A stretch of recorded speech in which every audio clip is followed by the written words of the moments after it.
One narrative that I've seen go around is that Sanders can't play against better quality teams, which is just objectively false. I've seen a number of people state that they've been disappointed with Judkins this year. I can't tell if this is from previous unrealistic expectations of how the duo of Judkins and TreVeyon Henderson would shake out, or what. I know some people are disappointed about his lack of receiving production, but again, I think this was due to 1, the unrealistic expectations I mentioned earlier, 2, playing against lesser competition, 3, not being aware of how involved Judkins was in the pass game at Ole Miss last year and the year before, and 4, just simply missing the big picture.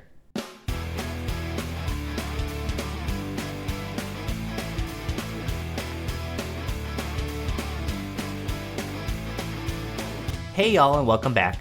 There's a fair amount of teams on bye this week, but the great matchups make up for it. This week, though I typically go through 2 quarterbacks, 2 running backs, 2 wide receivers, and 2 tight ends, I'll be bumping that up very slightly to 9 total players, which if you're watching the video you can probably see it's because I couldn't decide between either Quinshon Judkins or TreVeyon Henderson from Ohio State, so I figured I'd just keep it easy and just include both of them. As usual, I have the players included in the video, but if you'd prefer to read through the players instead, you can read them in my Substack article in the description. You can subscribe to my Substack as well if you want to keep up with the written articles, and you can also subscribe to this channel if you want to stay up to date on the videos. So let's get to this week's list. Starting things out with quarterbacks, I'll be watching Shedeur Sanders from Colorado. Though Sanders has had some hiccups to start this year, it's been a lot more good than bad. Last season he seemed to be forcing plays too much and not willing to settle in the pocket. He definitely can lean towards those tendencies, but has shown a lot more comfort in the pocket and has even taken some big hits to deliver some throws which will impress some teams. In the past few weeks, I've seen Carson Beck fall in most people's quarterbacks rankings with a mixture of Quinn Ewers, Cam Ward, and Jalen Milroe jumping to the top of the rankings. Going to this season, Sanders has been all over the place for people's rankings, honestly in part due to how he plays, but also just how he carries himself and people putting off the field stuff into their evaluation. Personally, I don't include off the field stuff in my evals unless there's substantial proof of something like serious arrest or anything like that, so because of that he ended up as my 3rd ranked quarterback in my summer scouting. The past few weeks may have seen others pass him in the quarterback class, but there's still a lot of season left. One narrative that I've seen go around is that Sanders can't play against better quality teams, which is just objectively false. If you watched him last season or even went to go look at his box scores from last season, it'll be pretty clear that's the case. With Sanders in need of a big performance against a quality opponents to silence the critics and keep up this pace for the QB1 race, I'll be watching Sanders take on number 18 ranked Kansas State this Saturday at 10:15 p.m. Eastern. For the other quarterback, I'll be watching Fifita from Arizona. Fifita was a plant my flag player this summer, and I've gotten burned so far to start this year. While Fifita is getting the ball downfield more consistently compared to last season, he's also struggled with accuracy, decision making, and turnovers.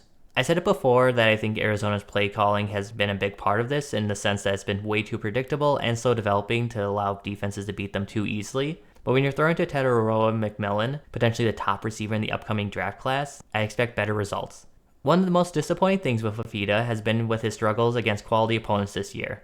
Last season he stepped up in teams' tough matchups and looked great. This year has been much more of a struggle and has me doubting the hopeful ceiling that I originally anticipated for him. With another tough matchup traveling to the undefeated number 14 ranked BYU, I'll be watching to see if Fifita can recapture that magic from last season and if he can step up against a quality BYU team this Saturday at 4 p.m. Eastern. Now moving to running backs, and the first of the Ohio State running backs, I'll be watching Quinshon Judkins. I've seen a number of people state that they've been disappointed with Judkins this year. I can't tell if this is from previous unrealistic expectations of how the duo of Judkins and TreVeyon Henderson would shake out, or what. But Judkins has still looked like the great running back he is against albeit lesser competition.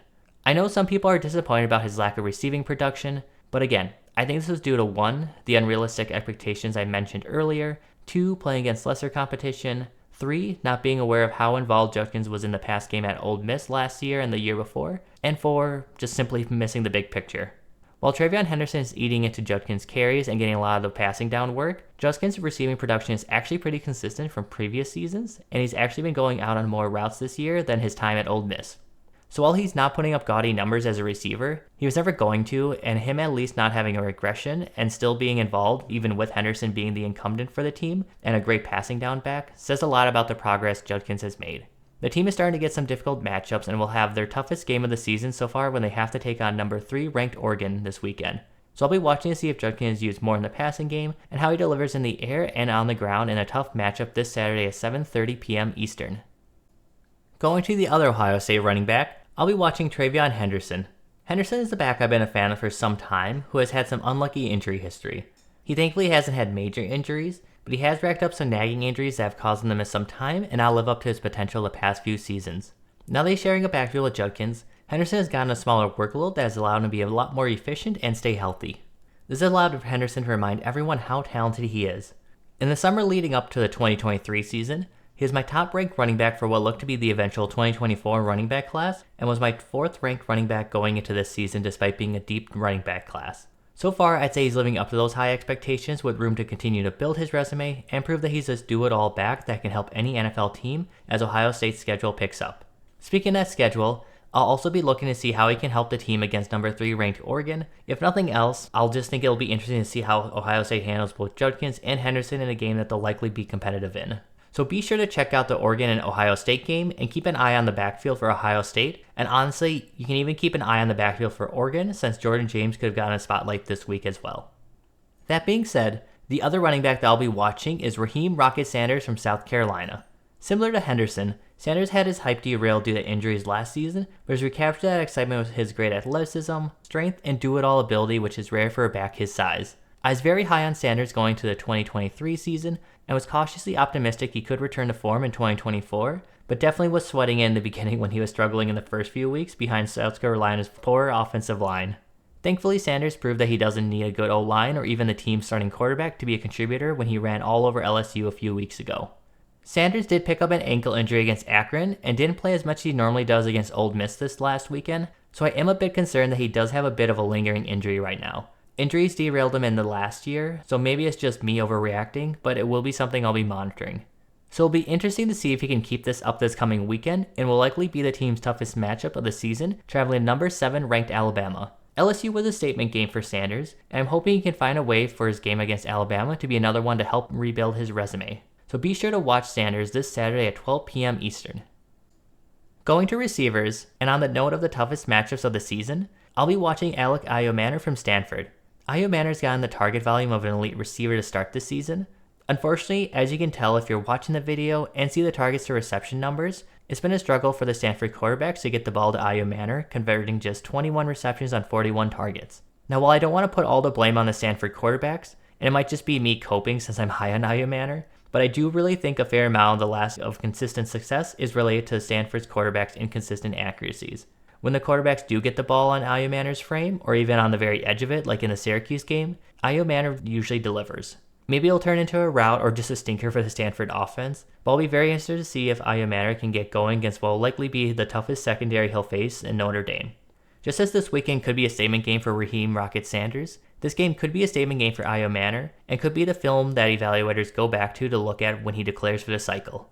So be sure to watch Ayomanor travel to number 11 ranked Notre Dame this Saturday at 3:30 p.m. Eastern.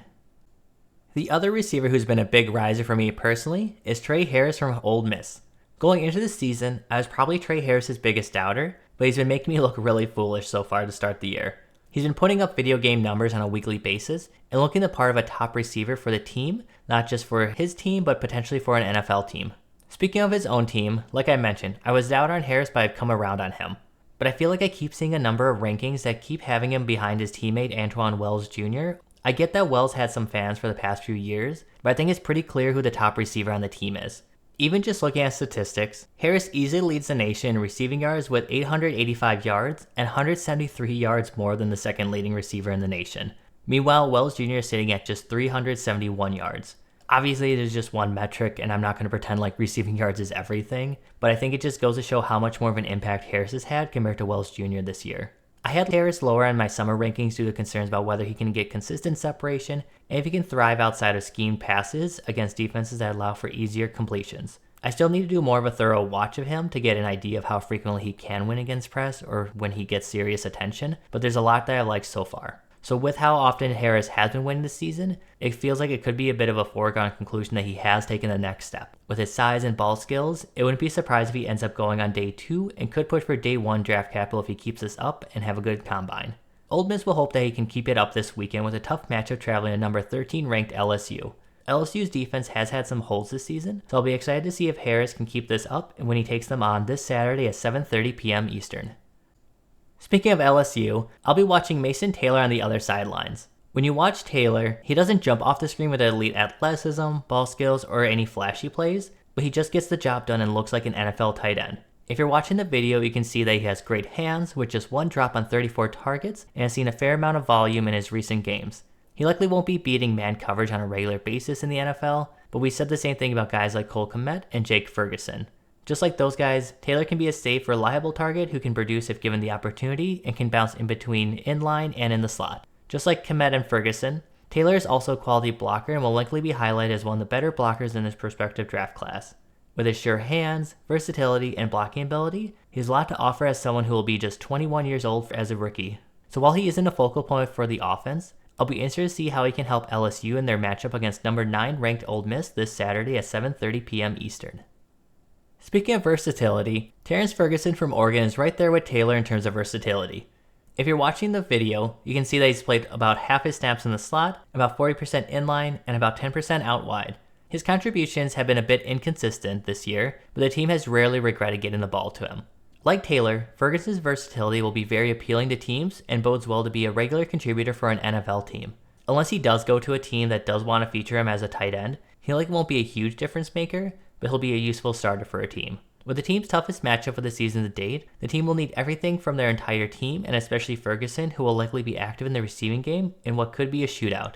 Oregon's quarterback Dillon Gabriel was shaky last week against Michigan State, but Ferguson could provide a good safety net for easy yards for him.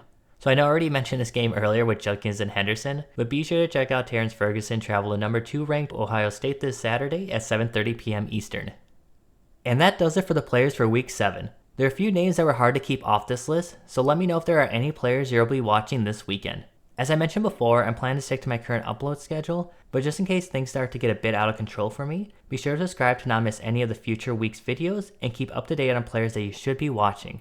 While you're at it, like the video as it would help the channel and the series grow thanks to you. And again, if you want just a written form of the basics of the players to watch this weekend, you can subscribe to my Substack that you see on the screen. But thank you all and see you all next time.